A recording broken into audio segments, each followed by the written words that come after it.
O.G. Rose, and today we're going to be talking about The Fire of Learners, which was a paper inspired by a talk of Mr. Joshua Hansen. We read a book together called The Treason of the Intellectuals by Julien Benda, and it was a really great text, and I'm grateful to Mr. Hansen to have suggested it. His work at Metacritic is very important, talking about the university systems, the ideological structurings, the assumptions, the corporate model, all of these things that the university today has fallen into. And in this paper, I'm going to be talking about, as I understand Mr. Brenda's work, I'm going to be trying to bring it together into the context of our current situation, and trying to also find a balance between the role of intellectuals as positive and even necessary, but then the role of intellectuals that can be very problematic and destructive. There are a number of thinkers, Thomas Sowell, Paul Johnson, others who have discussed about the problem of intellectuals. A lot of times they'll discuss how an intellectual, their ideas can't be tested by other intellectuals. You know, if you're an engineer, you build a physical object called a bridge, and if you did a bad job, the bridge will fall. It will fail. But ideas don't necessarily have an empirical test. They are unfalsifiable, really. You could come up with a theory like Karl Marx, and maybe every time it's implemented, it turns into a Stalinism or something totalitarianism, but none of that would necessarily prove Marx was wrong. In the same way that if capitalism is inevitably becomes corporatism or a bankocracy or something, that doesn't necessarily mean that capitalism is wrong. Now, the balance here is that ideas and something like the intellectual class seems necessary, as we're going to get into, mainly because you have this problem where society is in fact organized by values, metaphysical assumptions, ideas of identity, all of these things that can't be located in phenomenon. You know, a rock does not tell me what a rock is, funny enough. I can observe it, but what it means, what I should do with it, the fact that I can use it to build a house, all of these things are not given to me in the facticity of a rock. In the book Reconstructing ASA, we'll talk about the impossibility of pure observation. I try to give a critique of pure observation like Kant gave us a critique of pure reason. So things do not tell us what they mean, what we can do with them, and all these different things. All of these are more metaphysical, all of these are more invisible. And to really have a grasp on those, also in the book Belonging Again, we're going to talk about how without givens, society can't organize itself and can be overwhelmed by existential anxiety, even if that existential anxiety makes people freer. So societies have to find a balance between givens and releases. Well, you know, that balance itself, that dialectical balance, is a role of ideas and intellectuals. And so there needs to be a class. I will argue that intellectuals need to be much more dialectical, much more paradoxical, much more contradictory in following Hegel and some of those thinkers, or Thomas McGowell's Emancipation After Hegel book is a good example. And throughout the philosophy of Laxers and Cadell and Reconstructing ASA, Truism, the Rational, all these different things. But even though intellectuals can be dangerous and fail to teach in the ways that they need to teach, following a Paul Johnson or a Thomas Sowell, it doesn't follow that intellectuals are wrong. Now, it doesn't follow that intellectuals are bad, or let's put it this way, you can get rid of them. They seem to have a necessary role. Now, in The Treason of the Intellectual, Julien Benda, a way I would sum up his argument is he wants to say that he feels as if intellectuals have become practical, which means politically minded. They're always kind of thinking in terms of how their ideas impact the world. And for Brenda, Mr. Benda, that is a portrayal of intellectuals of their purpose. He calls them clerks. He's trying to allude to a monastic tradition. He's trying to allude to these sort of people that have foregone worldly pleasures or worldly participation in favor of the life of the mind. And for Mr. Benda, that's a really important role. And when intellectuals go away from that, then a critical dimension of your society is lost, that being the ideas. And what's going to happen then is the society is going to fall apart. And as we mentioned in the talk with Mr. Hansen, I mean, he predicts, Mr. Julien in this book predicts that you're going to have mass war, and indeed that is what occurred.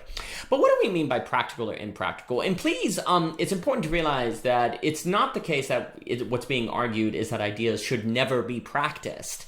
It's more of a first things first principle, like C.S. Lewis talks about. Mr. Lewis will say that if you put first things first, you get second things also, but if you put second things first, you lose both. Likewise for Benda, if intellectuals focus on impractical things, then the quality of their ideas will be higher, and then the ideas that they teach to people will have more positive impacts on their lives. Of course, you're going to practice your ideas. You can't get away from them. But it's an entirely different mindset when you when you genuinely search for the beautiful, true, and the good, and you don't think about the practical political implications of those ideas and how they can be used for political ends. There's a difference in how one goes about the life of the mind if they're politically concerned, and for Benda, that's going to result in a loss of intellectualism, the death of intellectualism. So he wants them to be impractical and to really focus on that, because if they do that, they're going to arise to higher quality ideas, and those higher quality ideas will translate into people living better lives. Now, by the impractical, I think it's important to think in terms. A way I would put it is it made me think of Plato's forms. Now, there's a piece we did recently where we need to understand Plato's forms not so much as, say, the perfect pen compared to other pens, but the Platonic form being the formulating principle of an object. So the form of a pen is what makes it be a pen through time and to become itself. I associate it more with the orbit of a planet. So a planet follows an orbit. The orbit is invisible, and the orbit itself is not practiced. And yet, the practice is not in the orbit, and yet it is what the planet practices. So the orbit to itself is kind of impractical, if you will, and yet it is the parameters of practice. So in a similar way, the impractical, following Benda, the forms are the trajectories, the telos, the purposes, the values of people that organize and orient their practice, but those things themselves are not practices. They are instead like guardrails on sides of the road that keep a car on the road, and the guardrails are good, but the guardrails themselves are not the road. And if you try to treat guardrails like a road and drive on them, your car would not do very well. Now, it's also important that the forms of a society are present, because without them, there's no way for the citizens to relate to one another. Forms, in being these kind of guardrails, they provide intellectual parameters for people to operate within and to operate together according to. They make one another intelligible. In the paper The Vord, and this comes up in some of the discussions with, say, on techno-social or in the philosophy of black, we have this tension where if things are too different, you can't understand them, but if they're too similar, they're the same. And if they're the same, they're dead, because you can't have multiple things be the same. Sameness doesn't actually exist. But also, pure difference does not actually exist. Nothing is purely different. If it was, it couldn't relate. So there's this balance between similarity and difference. And one of the roles of intellectuals is to maintain the right dialectical balance between similarity and difference, so that the society can be intelligible to one another and hold together. And that's a matter of ideas, not merely politics. Or in the same way that justice can't be reduced to law, even if law has something to do with justice, you cannot reduce forms to policies, or even if policies are made in light of ideas of forms. And so the idea is, if you sacrifice as intellectuals the pursuit of forms in the name of the pursuit of policies, then you're probably going to lose forms and just have policy, which is when the policies will feel empty, or people won't understand them, or people will try to reject them. If people aren't convinced through logic or argumentation or learning or education to ascribe to similar forms, it's a mistake to think that you can bind them with mere policy, in the same way that it's a mistake to think that you can bind people with mere law if they don't believe that the law is just. Now, another thing that's quite important is today there will be a lot of talk on how truth can be power, following of Foucault. Power can be something that oppresses people, and it certainly can. We see that truth claims, metaphysical truth claims, can be used to oppress people. And it would indeed be an example of a treason of the intellectual, I think, following Julien, to have people believing that truth was oppressive and trying to destroy truth. Because truth, it's going to be very difficult for forms to operate successfully in organizing a society and making all the citizens intelligible to one another if people don't believe that those forms are grounded in truth. And in fact, the society may come to believe that all forms are oppressive because they direct them, and so the individual is not totally free. Now, critically, individuals that are totally free, as argued throughout Belonging Again, actually are existentially overwhelmed, and it leads to the meaning crisis that is described throughout the work and Mr. Vervaeke. And so we actually don't want to be totally free. What we want to do is we don't want to be oppressed, but we also don't want to be totally free because that makes us aimless. We want to have direction. And you see, if we're entirely anti-form, then the society will not have direction. But at the same time, it does seem as if truth can be used to oppress people. So for me, I think if we go to the distinction between the true and the rational throughout O.G. Rose, where the truth is what rationality is organized according to. If you think it's going to rain today, it becomes rational to bring an umbrella, even if it doesn't. What you think is true just determines what you think is rational. In this way, I think we need to say that it's rationality that is power. True, 2 plus 2 equals 4 doesn't do anything. And if God exists, God existing doesn't necessarily do anything or oppress people. What can oppress people is the priest who convinces you that because God exists, you have to do whatever the priest says. But notice that the priest is teaching a rationality, a certain response to the truth that God exists. And it's actually that response to the truth that is the source of oppression. In the same way that if I convince you that I'm better than you because I know 2 plus 2 equals 4, it's not 2 plus 2 equals 4 itself that does the oppressing, but it is my ability to convince you what the 2 plus 2 equals 4 means. So it's the power and oppression is found in rationality. And I think this distinction is really important. What I like to say is that in this work, we'll say that truth empowers while rationality is power. And please note that power is not always bad. If I use my power to force you to get out of a car that's supposed to explode, or if I use my power to give you free healthcare, that doesn't necessarily mean power is bad. So it's not always the case that power is bad. But, excuse me, and it's also not the case that empowerment is always good. Say if a serial killer, it feels empowered and emboldened to kill people, right? So, but the key is that truth empowers, rationality is power. And we need this distinction, I think, because one of the ways you can stop an oppressive rationality, or even David Hume's autonomous rationality, is with truth. So if a priest was convincing the congregation that everyone should listen to that priest because, God said so, well, someone in the congregation who knows the truth, that none of that teaching is located in the Bible, that this would not follow God's grace because, say in Christianity, God saves not by law but by grace, even if law is still present to some capacity, that could convince the congregation when they hear this truth from the member of the congregation against the priest, they could be saved from falling into the oppression. A truth can stop autonomous rationality. It can stop rationality that is used to oppress people. And so it's really problematic to associate truth with the oppressive power, because truth can be one of the few things that can save us from oppressive power. We really need to kind of focus on discussing rationality as the source of the oppressive power, whereas truth empowers. Because then the thing is, if in the name of stopping power we get rid of truth, well, what we've done is in the name of stopping power, we've totally unleashed power, because now there's just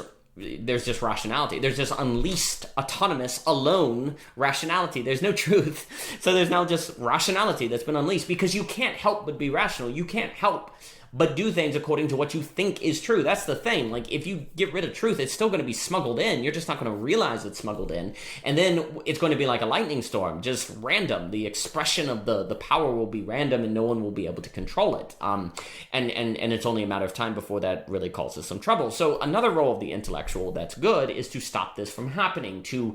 A good role of the intellectual is to maintain truth, so that forms maintain legitimacy and can organize the society, and so that there is always a way to stop autonomous rationality or an unleashed rationality. And if the intellectuals are preserving truth, then that can be done. But if they're not doing that, in fact, if worse yet, intellectuals are contributing to the death of truth, well, they're going to be contributing to autonomous rationality, and that's going to be a very, very big problem.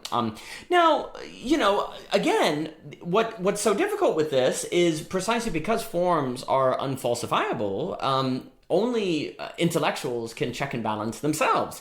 And so if indeed intellectuals don't do what they're supposed to do, other intellectuals aren't stopping them, well, intellectuals put themselves in the only position by which they can judge the quality or the rightness of the forms by which they present. So you have a totalizing system. So this is where it's very tricky. You require intellectuals, but intellectuals, if they go awry, are very self-insulated from being stopped. They're very totalitarian in that power. And this is what Brenda's very concerned about. And what he thought would occur is that you could then have a loss of legitimacy, a legitimization crisis. And Habermas will talk about this, where people will understand that intellectuals are a excluded insular group that is using ideas and so forth for their own benefit. And people won't believe in them and they'll stop believing in them. But you still have these needs. You still need a group of people to help you maintain a balance between similarity and difference. You still need a group of people or people to help you maintain forms. And you could say, well, what we can do is democratize, spread intellectual life to the average people. Everyone could do it. And I think that's a very, very good direction. I think I see hope of that, of the internet. But it's certainly the case that better occur. I mean, if that certainly better occur, and it might be the only option left. Once you have a legitimization crisis where intellectuals are no longer trusted, the only option to maintain the success and efficiency of society might simply be for everyone to become more intellectual. I think that is a role. Now, what could be useful here is a distinction. I haven't been using this distinction, but you could make a distinction between learners and intellectuals, where the intellectuals are more of the treasonous ones in line with Benda speaking, whereas the learner is more like the lifelong learner, the person who is using YouTube to get up to speed on existential philosophy, who's using YouTube to constantly be engaged with the life of the mind. And I like the word learners because there's always something to learn. Learning is never over. They never think they're done. I mean, goodness, if you read every day of every moment for your life, maybe you'd get through you wouldn't even get through 1% of all the books in the world. So, I like the word learning because it really puts the emphasis on the continual learning, and thus humility, thus openness, thus avoiding hierarchy, because you're always learning. Who are you to think that you've learned enough? So you have to have a learner class. There has to be a learner class. There has to be learning people. To go through some of the reasons that we've described, you need these people because you need a group to help maintain belief in forms that keep society from becoming unintelligible and from keeping people from becoming aliens to one another. You need this group because you need people to help maintain a feeling that those forms are plausible and thus legitimate. And you also need this group to help make sure that the forms don't become too oppressive or used in favor of an autonomous rationality through a deconstruction or something like that. And also another thing that the learners will do is they keep the invisible visible to us, which is to say, this came up in the conversation with Mr. Hansen, say if the college system is only possible because of basically slavery in third world nations that make colleges profitable, and yet the colleges are having debates about justice and destroying capitalism, then within the system of the university, it will seem as if it's fighting third world slavery. It will seem like it's fighting slavery all while it's actually supporting slavery. So the slavery, the support of slavery is invisible, and it's in fact hidden behind discussion of ending slavery.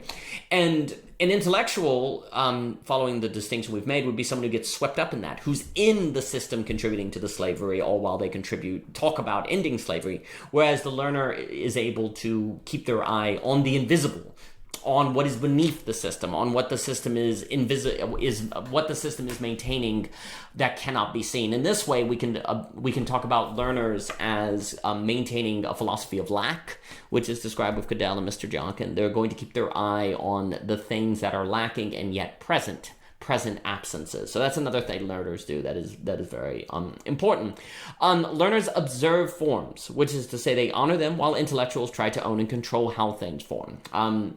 When forms are not observed, they end up destroyed, which means society ends up losing any tract or orbit of similarity and difference along which the society can maintain intelligibility. So another thing is it would seem that intellectuals who become practically minded are actually going to try to control forms or make their own forms or their own orbits of how society is to operate, whereas learners are going to more so observe them. They're going to keep their eye on the emergent, the non-contingent, the things of which common life participates in. So learners are going to be more to the ground, if you will, more embodied, where intellectuals can be more disembodied, and the intellectuals can try to form the world in the image and likeness of that disembodiment, which of course means that we're disembodied.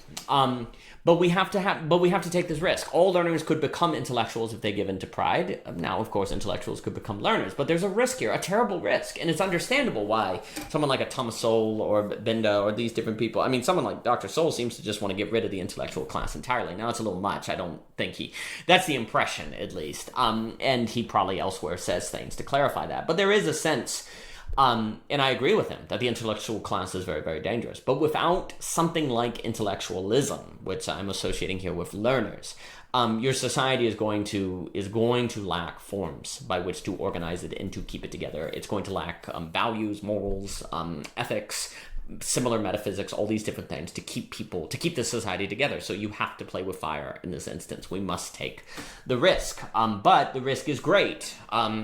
Indeed, after Mr. Benda referred to intellectuals as committing treason, the world did break out into a world war. For more by Mr. Hansen, I highly suggest that you visit Metacritic. I love his work. He has wonderful discussions with Johannes and others, Raymond, Mr. Barnes. And for more by OG Rose, please visit ogrose.com, and thank you for your time.